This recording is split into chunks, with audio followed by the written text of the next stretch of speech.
विश्व रेडियो दिवस कब मनाया जाता है?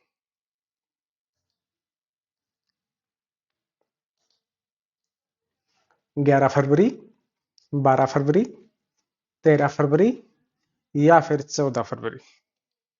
तो करेक्ट ऑप्शन रहेगा 13 फरवरी।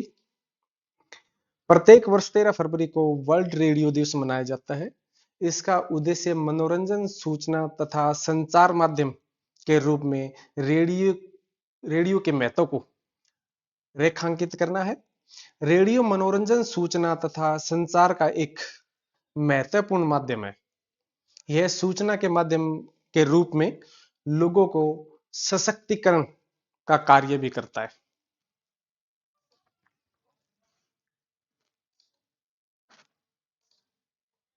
किस आईआईटी द्वारा भारत का पहला 155 स्मार्ट बारूद बनाया जाएगा?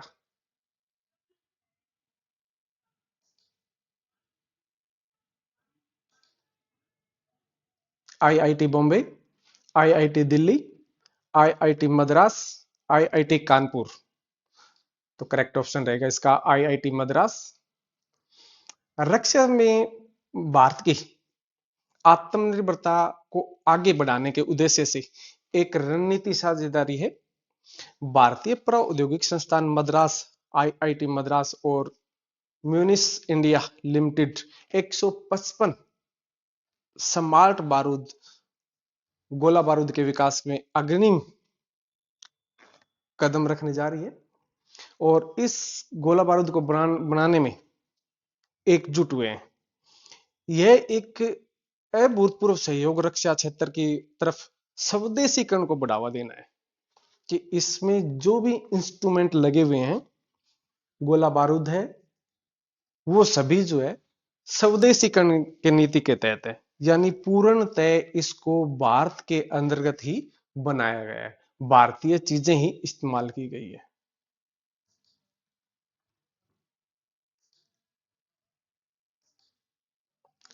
किस स्पेस एजेंसी ने महासागरों और वायुमंडल का अध्ययन करने के लिए PACE मिशन लॉन्च किया है?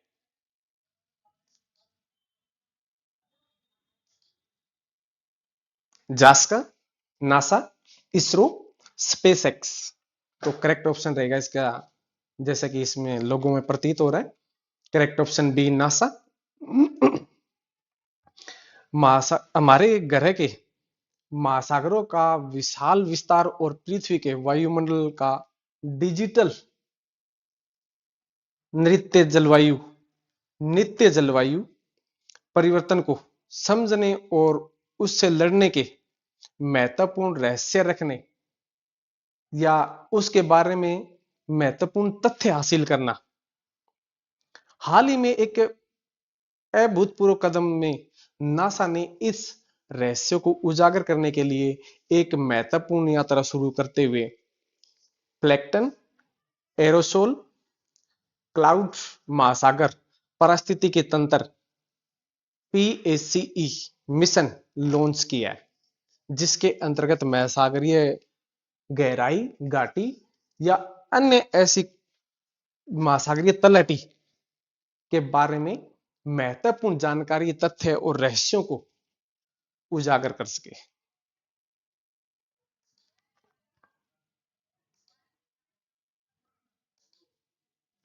सातवें हिंद महासागर सम्मेलन का आयोजन किस देश में किया जाएगा?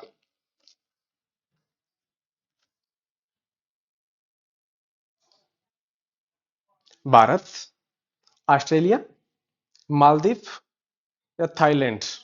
तो इसका करेक्ट ऑप्शन रहेगा ऑप्शन बी, ऑस्ट्रेलिया। भारत के विदेश मंत्री डॉक्टर एस जयशंकर ऑस्ट्रेलिया के पर्थ में सातवें हिंद महासागर सम्मेलन के उद्घाटन सत्र को संबोधित करेंगे। इस सम्मेलन में 22 से अधिक देशों के मंत्री और 16 देशों और 6 बहुपक्षीय संगठनों के विशिष्ट अधिकारी शामिल होंगे। इस सम्मेलन का थीम स्थिर और टिकाऊ हिंद महासागर की ओर रहेगा कि ऐसे हिंद महासागर की जो स्थिरता और टिकाऊपन है, इसकी स्थिति है, उसके तथ्यों को लेकर के इसके बारे में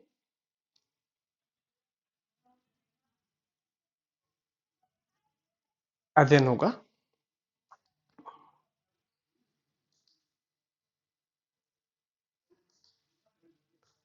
सौराष्ट्र क्रिकेट एसोसिएशन स्टेडियम का नाम बदलकर क्या कर दिया गया है?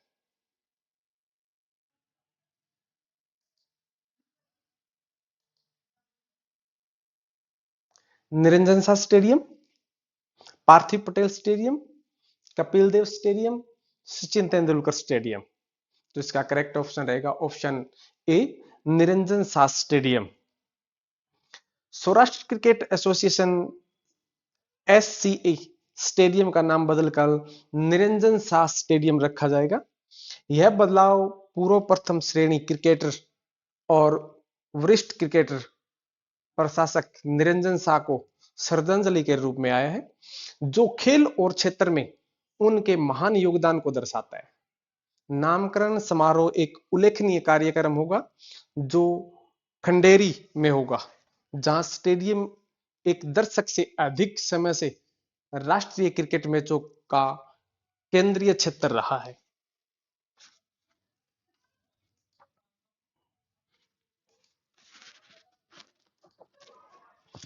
भारत ने किसे हराकर सेफ अंडर 19 महिला फुटबॉल चैंपियनशिप 2024 जीती है?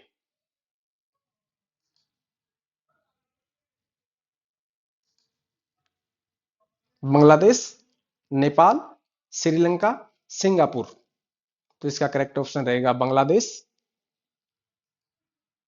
भारत ने बांग्लादेश को हराकर सेफ अंडर 19 महिला फुटबॉल चैंपियनशिप 2024 का खिताब जीता है।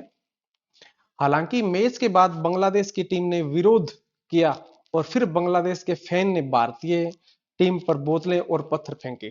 इसके बाद खिलाड़ियों ने मैदान छोड़ने का फैसला लिया। इस मैच से पहले भारत को विजेता घोषित किया गया था, लेकिन मैदान पर कुछ ऐसा हुआ कि भारत और बांग्लादेश दोनों को संयुक्त रूप से विजेता घोषित कर दिया गया। मैच काफी अच्छा और इंटरेस्टिंग था, लेकिन कुछ विवादित परिस्थितियों बनने के बाद इसलिए भारत और बांग्लादेश को संयुक्त विजेता घोषित किया गया था।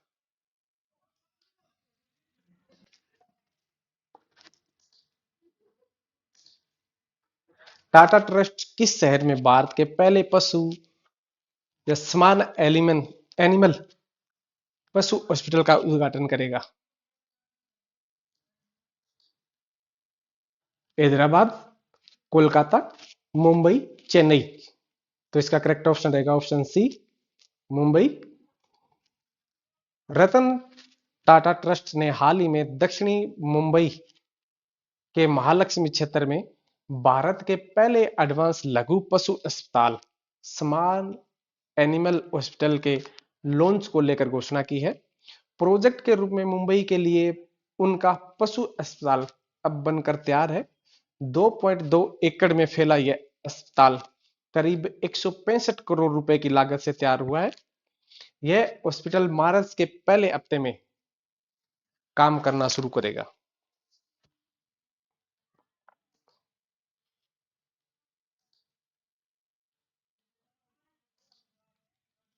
समान नागरिक संहिता लागू करने वाला देश का पहला राज्य कौन सा है?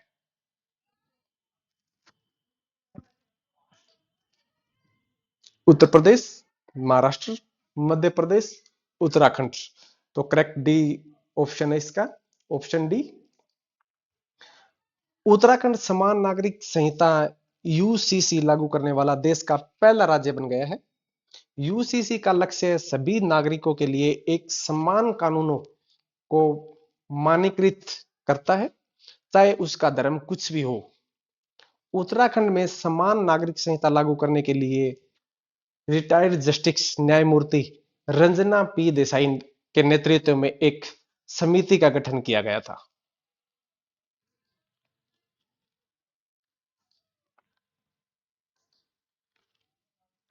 आईसीसी टेस्ट रैंकिंग में प्रथम स्थान पर आने वाले पहले भारतीय तेज गेंदबाज कौन बने हैं?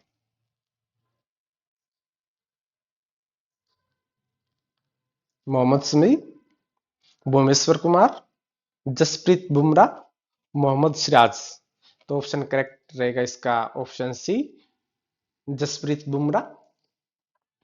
आईसीसी ने टेस्ट की ताजा रैंकिंग जारी की है। इसमें जसप्रीत बुमराह ने टेस्ट बॉलिंग रैंकिंग में टॉप पर पहुंच गए हैं। बुमराह को इंग्लैंड के खिलाफ शानदार गेंदबाजी का यह तोहफा मिला है। वह आईसीसी टेस्ट रैंकिंग में टॉप पर पहुंचने वाले पहले भारतीय तेज गेंदबाज बन गए हैं।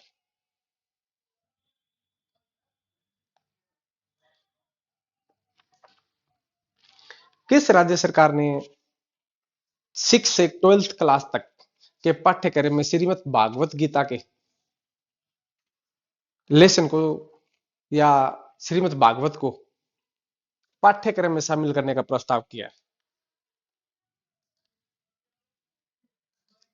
ऑप्शन रहेंगे राजस्थान, गुजरात, हरियाणा, उत्तर प्रदेश। तो इसका करेक्ट ऑप्शन रहेगा ऑप्शन गुजरात। गुजरात राज्य के शिक्षा मंत्री प्रफुल्ल पेशिया ने कहा है कि कक्षा 9 से 12 तक कहानियां और पाठ के रूप में श्रीमद् भागवत गीता की शिक्षाओं को पहली पाठ्यक्रम में शामिल किया जाएगा। पहले स्तर पे तो ये कहा गया है, उन्होंने कहा कि 9 से 12वीं क्लास तक के लिए लगाया जाएगा और फिर इसको धीरे धीरे जो है 6 क्लास से 12th क्लास तक श्रीमद् भागवत और गीता सार को सिलेबस के अंतर्गत सम्मिलित किया जाएगा ताकि धार्मिक ग्रंथ के बारे में भी बच्चों को इसकी जानकारी हासिल हो सके।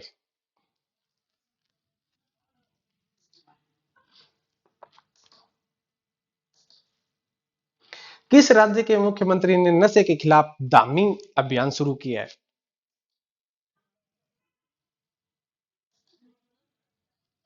हिमाचल प्रदेश, पंजाब, उत्तराखंड, उत्तर प्रदेश। तो इसका करेक्ट ऑप्शन रहेगा उत्तराखंड। उत्तराखंड के मुख्यमंत्री पुष्कर सिंह धामी ने भारतीय जनता युवा मोर्चा महानगर देहरादून के नेतृत्व में एक महत्वपूर्ण पहल ड्रग्स के खिलाफ दामी अभियान का उद्घाटन किया है। 5 फरवरी से 10 फरवरी तक चलने वाला यह अभियान वर्ष 2025 तक नशीली दवाओं के दुरुपयोग को खत्म करने और एक स्वस्थ नशा मुक्त समाज बनाने के लिए राज्य सरकार के संकल्प में एक महत्वपूर्ण कदम बढ़ाया है, जिसमें समाज और आम जनता और प्रशासन इसकी काफी सराहनीय कर रहे हैं और इसमें इनका योगदान दे रहे हैं।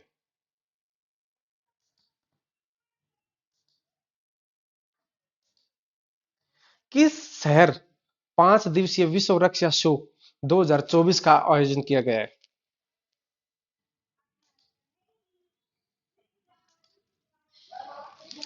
रियाद, लंदन, नई दिल्ली, वियना। तो इसका करेक्ट ऑप्शन रहेगा रियाद।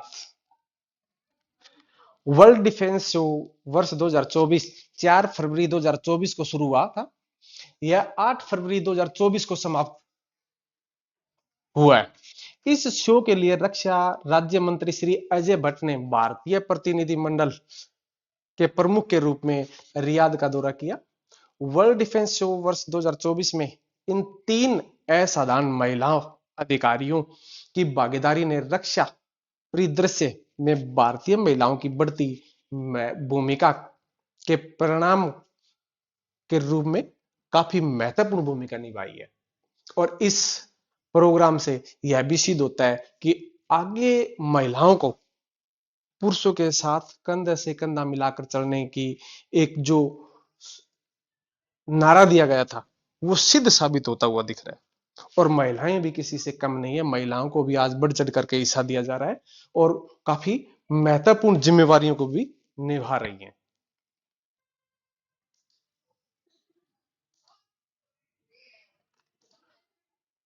किस भारतीय हस्ती को यूएई को गोल्डन वीजा प्रदान किया गया है?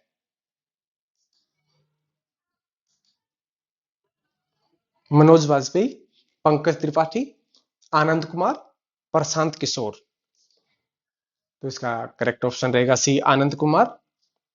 हाल ही में सुपर 30 के संपादक आनंद कुमार को संयुक्त अरब अमीरात सरकार ने गोल्डन वीजा प्रदान किया है। इससे पहले बॉलीवुड अभिनेता शाहरुख खान, सलमान खान और संजय दत्त जैसे भारतीय हस्तियों को यह विशेष वीजा मिल चुका है। उन्हें भारत सरकार द्वारा चौथा सर्वोच्च नागरिक पुरस्कार पद्म श्री से भी से सम्मानित किया गया है।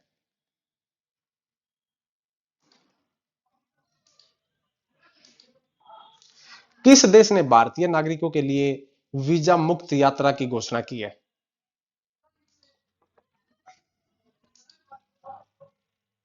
Qatar, Iran, Argentina, Japan. तो इसका करेक्ट ऑप्शन रहेगा ईरान। हाल ही में ईरान सरकार ने भारतीय नागरिकों के लिए वीजा मुक्त सेवा की घोषणा की है। यह सुविधा केवल पर्यटन के लिए मान्य की गई है। इसके तहत साधारण पासपोर्ट रखने वाले भारतीय नागरिक हर 6 महीने में एक बार अधिकतम 15 दिनों के लिए बिना वीजा ईरान की यात्रा कर सकते हैं। वर्तमान में 27 ऐसे देश हैं जहां भारतीय नागरिकों को वीजा मुक्त प्रवेश प्रदान करते हैं। इसमें मलेशिया, इंडोनेशिया, थाईलैंड जैसे देश शामिल है।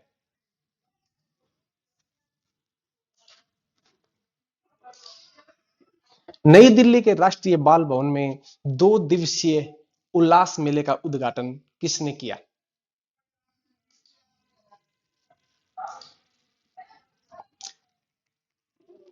ज्योतिरादित्य सिंधिया, एस जयशंकर, अनुराग ठाकुर, धर्मेंद्र प्रधान। तो इसका करेक्ट ऑप्शन रहेगा धर्मेंद्र प्रधान।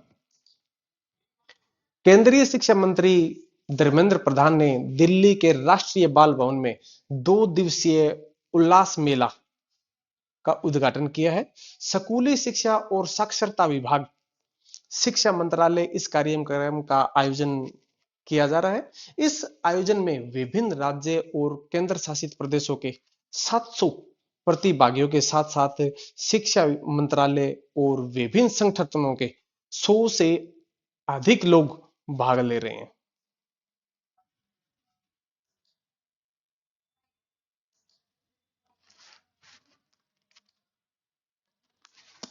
किस शहर के मेटलाइफ स्टेडियम में फीफा वर्ल्ड कप 2026 का फाइनल आयोजित किया जाएगा?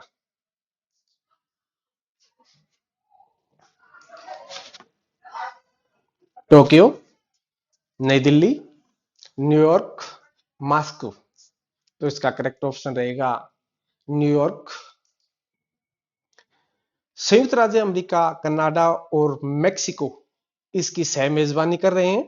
न्यूयॉर्क के मेटलाइफ स्टेडियम को फीफा वर्ल्ड कप 19 जुलाई 2026 को फाइनल के लिए आयोजित स्थल के रूप में चुना गया है, जहां फीफा वर्ल्ड कप का 2026 में जो आयोजन होना है वो सकुशल होने के लिए तैयारियां जोरों शोरों से चल रही है।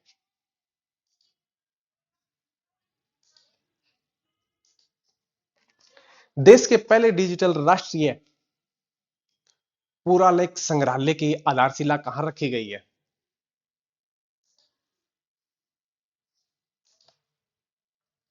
पटना, वाराणसी, जयपुर, हैदराबाद। करेक्ट ऑप्शन रहेगा हैदराबाद। देश के पहले डिजिटल राष्ट्रीय पुरालेख संग्रहालय की आधारशिला यहां प्रसिद्ध सालार जंग संग्रहालय में रखी गई है। केंद्रीय पर्यटन और संस्कृति मंत्री जी किशन रेड्डी ने संग्रहालय के पश्चिमी ब्लॉक के पास आधारशिला रखी है। भारतीय पुरातत्व सर्वेक्षण द्वारा स्थापित किए जाने वाले इस संग्रहालय में 1 लाख से अधिक प्राचीन शिलालेख होंगे। जो प्राचीन या पुराने समय से जो शिलालेख मिलते आ रहे हैं वो शिलालेखों की संग्रहालय की नई आधारशिला रखी गई है।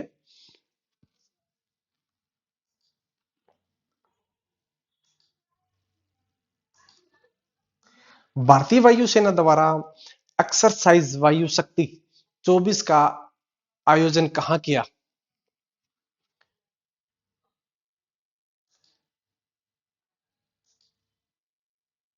श्रीनगर, पठानकोट, जैसलमेर, इंदौर। तो ऑप्शन करेक्ट रहेगा इसका सी, जैसलमेर।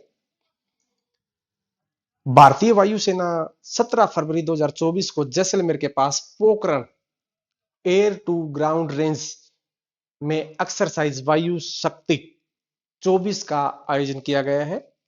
वायु शक्ति अभ्यास का अंतिम संस्करण 16 फरवरी 2019 को आयोजित किया गया था। वायुसेना की इस एक्सरसाइज में इस वर्ष स्वदेशी विमान तेजस, प्रचंड और ध्रुव सहित 121 विमान भाग लेंगे।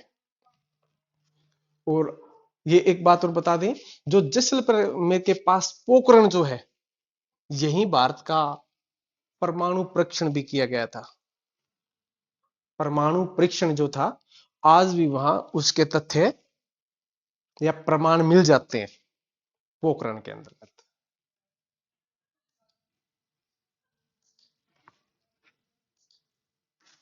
भारत सरकार ने हाल ही में किस एयरपोर्ट को इंटरनेशनल एयरपोर्ट का दर्जा दिया है?